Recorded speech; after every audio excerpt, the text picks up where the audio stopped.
महाशिवरात्रि की पौराणिक कथा। शिव पुराण के अनुसार अधिकतर लोग यह जानते हैं कि महाशिवरात्रि भगवान शिव और माता पार्वती के विवाह का पावन दिन है। कुछ विद्वानों के अनुसार इसी दिन भगवान शिव ने समुद्र मंथन से निकले हलाहल विष का पान किया था, जिसके कारण वे नीलकंठ कहलाएं। लेकिन शिव पुराण की कोटि रुद्र संहिता में महाशिवरात्रि से जुड़ी एक और अत्यंत पवित्र कथा वर्णित है। एक शिकारी की कथा। प्राचीन काल में एक घने वन में एक भील व्याध रहता था। वह स्वभाव से बहुत क्रूर था और प्रतिदिन जंगल में जाकर पशुओं का शिकार करता था। अपने परिवार का पालन पोषण वह इसी प्रकार करता था। एक दिन महाशिवरात्रि की पावन रात्रि आई, परंतु वह व्याध इस व्रत के महत्व से अनजान था। उसी दिन उसके माता पिता, पत्नी और बच्चे भूख से बहुत व्याकुल थे। वे उसे भोजन लाने की विनती करने लगे। व्याध शिकार की खोज में जंगल गया, परंतु पूरे दिन उसे कुछ नहीं मिला। सूर्य अस्त हो गया। वह चिंतित और दुखी हो उठा। अतः वह एक जलाशय के पास पहुंचा और एक बेलपत्र के वृक्ष पर चढ़कर बैठ गया। उसने सोचा कि कोई न कोई पशु पानी पीने अवश्य आएगा।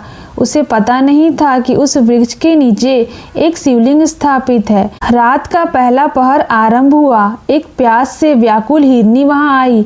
व्याध ने जैसे ही धनुष पर बाण चढ़ाया, उसके हाथ से कुछ जल और बेलपत्र नीचे गिर पड़े, जो सीधे शिवलिंग पर गिरे।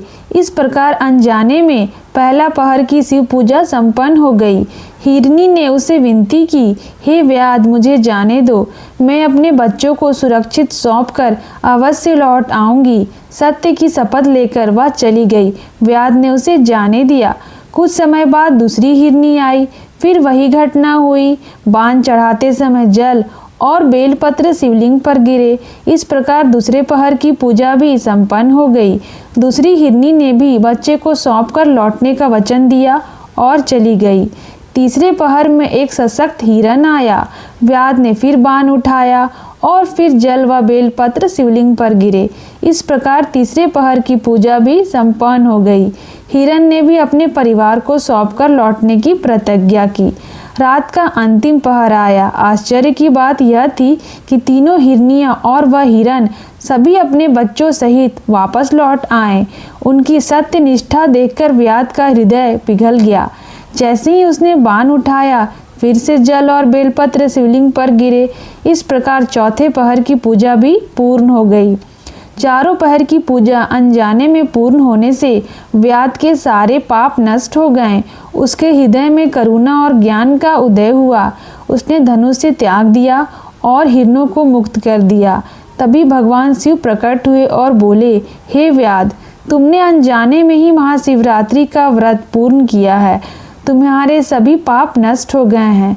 भगवान शिव ने उसे मोक्ष का वरदान दिया। कहा जाता है कि आगे चलकर यही व्याध भगवान श्री राम का प्रिय मित्र बना। कथा का संदेश क्या है? महाशिवरात्रि में 4 पहर की पूजा का विशेष महत्व है। बेलपत्र और जल अर्पण अत्यंत फलदायी है। सत्य और करुणा ही सबसे बड़ा धर्म है। अनजाने में किया गया शिव स्मरण भी कल्याणकारी होता है।